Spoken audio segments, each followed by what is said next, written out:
Hello students, welcome back to my channel. Vishal Gupta आपका teacher. कैसे हो आप सब बच्चों? इस वीडियो में हम अंडरस्टैंड करेंगे कि accounting treatment of investment fluctuation reserve, जिसको कि हम शॉर्ट फॉर्म में IFR भी बोल सकते हैं, उसका पार्टनरशिप अकाउंटिंग में ट्रीटमेंट कैसे होगा। बच्चों ये जो IFR है आपको पता है 3 चैप्टर्स में आता है, रादर 4 पोर्शंस में आता है। Change in profit sharing ratio among existing partners, दूसरा एडमिशन ऑफ पार्टनर्स, तीसरा रिटायरमेंट या चौथा डेथ के केस में भी आपको इसका ट्रीटमेंट करने को आ सकता है।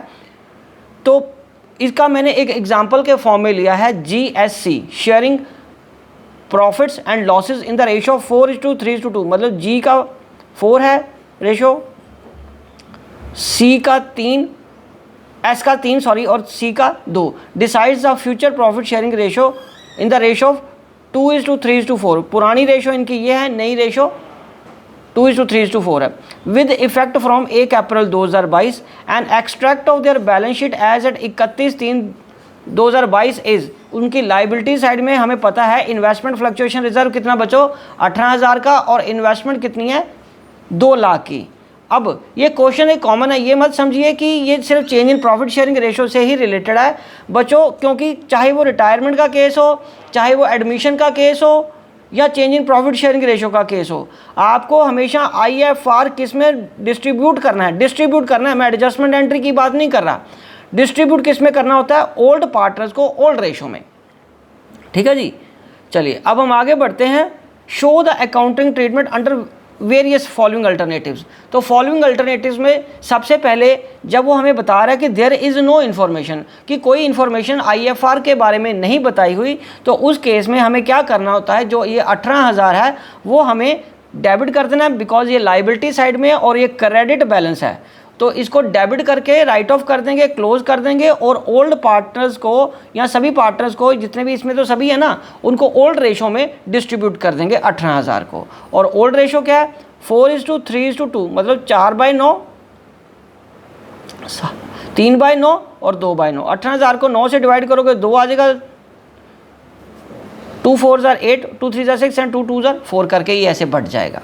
ठीक है बच्चों। हाँ, अब दूसरा केस क्या आ रहा है? When market value of investment is ₹2 lakh. जब मार्केट वैल्यू इन्वेस्टमेंट की कितनी आ रही है बच्चों? 2 लाख की। तो इसका मतलब कॉस्ट प्राइस भी 2 लाख है, मार्केट प्राइस भी 2 लाख है, तो ये सारा रिजर्व बच गया। इसका फिर वही होगा, इन्वेस्टमेंट फ्लक्चुएशन रिजर्व को हम डेबिट कर देंगे और GSC को क्या करेंगे? क्रेडिट कर देंगे उनके कैपिटल अकाउंट को, और वो भी ओल्ड रेशो में। तो देखने में ऐसा लगता है कि जैसे सेम जैसी एंट्री ही आएगी, दोनों का ट्रीटमेंट सेम है। लेकिन आपने जैसे बुक्स में कई बार लिखा होता है ना, सेम एज अबव, वैसे नहीं करना, आपने एंट्री को पास करना है प्रॉपरली। ठीक है बच्चों। चलो अब हम आगे बढ़ते हैं बच्चों केस नंबर 3 की तरफ। When market value of investment is 1,91,000। जब मार्केट वैल्यू कितनी हो जाएगी इन्वेस्टमेंट की? 1,91,000। तो बच्चों ये देखो, आपके पास कॉस्ट प्राइस कितना है? 2 लाख का। मार्केट प्राइस कितना हो गया बच्चों? 1,91,000 का। तो 9,000 का लॉस हुआ।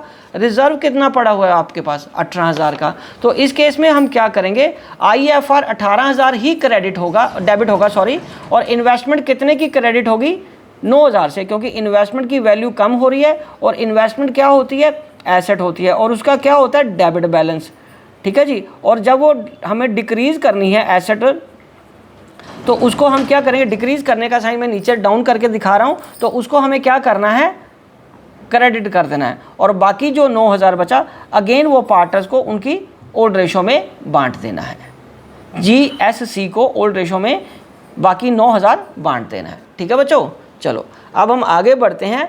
जब मार्केट वैल्यू 2,18,000 हो तब क्या होगा? ये तो फायदे वाली बात होगी, बिकॉज हमारा कॉस्ट प्राइस कितना बच्चों? 2 लाख का, और 18,000 हमारा क्या हुआ? ये प्रॉफिट हो गया इन्वेस्टमेंट के बढ़ने से। और इन्वेस्टमेंट फ्लक्चुएशन रिजर्व कितना है? ये भी 18,000 सारे का सारा बच गया। तो इसका जो ट्रीटमेंट बनेगा वो बनेगा IFR कितना बच्चों? 18,000 का, और वो किस में बढ़ जाएगा?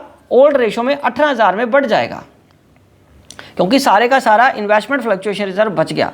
और दूसरा इन्वेस्टमेंट की वैल्यू बढ़ने से हमारा एसेट बढ़ रहा है, मतलब डेबिट बढ़ रहा है, 18,000 बढ़ जाएगा, क्योंकि 2 लाख तो कॉस्ट प्राइस थी और 2,18,000 हमारे पास क्या है, इसका मार्केट प्राइस आज की डेट में जब प्रॉफिट शेयरिंग रेशो चेंज हो रही है। तो 18,000 का ये रीवैल्यूएशन में फ़ायदा चला जाएगा और रीवैल्यूएशन से ये इनके पार्टनर्स कैपिटल अकाउंट को क्या हो जाएगा, क्रेडिट हो जाएगा।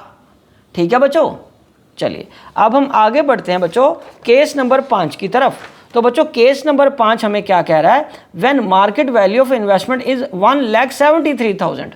तो बच्चों ये मार्केट वैल्यू तो और कम हो गई। तो मार्केट वैल्यू कम कितनी हुई, ये देखो 2 लाख का था हमारा एसेट की वैल्यू, इन्वेस्टमेंट की वैल्यू, अब कितनी हो गई 1,73,000 की। तो मार्केट वैल्यू तो कॉस्ट प्राइस में डिफरेंस तो 27,000 का आ गया, बट इन्वेस्टमेंट फ्लक्चुएशन रिजर्व कितना पड़ा हमारे पास 18,000 का। तो इसका ट्रीटमेंट क्या होगा बच्चों, इसका ट्रीटमेंट होगा इन्वेस्टमेंट फ्लक्चुएशन रिजर्व को हम क्या करेंगे, 18,000 तो डेबिट करेंगे, बीच वाली लाइन छोड़ के इन्वेस्टमेंट आप लिखोगे 27,000 की, और ये जो लॉस हुआ ये रीवैल्यूएशन को डेबिट हो जाएगा, बिकॉज इट इज़ लॉस, और वो किसको चला जाएगा, रीवैल्यूएशन को डेबिट कर देंगे।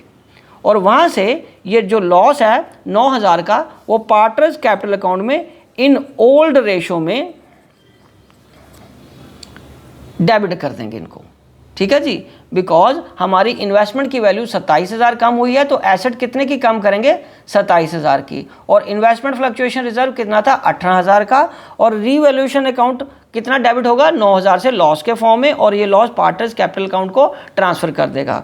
और यहाँ पे एक इंपॉर्टेंट नोट लिख लीजिए, in case partners are following fixed capital method, then all entries related to partners capital accounts will be passed through partners current accounts.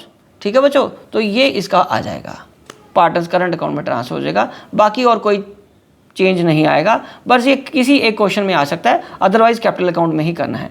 ठीक है बच्चों, तो इसी के साथ ये टॉपिक कंप्लीट होता है। आई होप कि आपको अच्छे से समझ आ गया होगा। जो भी बुक आपके पास है उसमें से आप स्टूडेंट्स इसके क्वेश्चंस को करके देखिए, अब आपको अच्छी तरीके से समझ आ जाएगा। Wishing you good luck.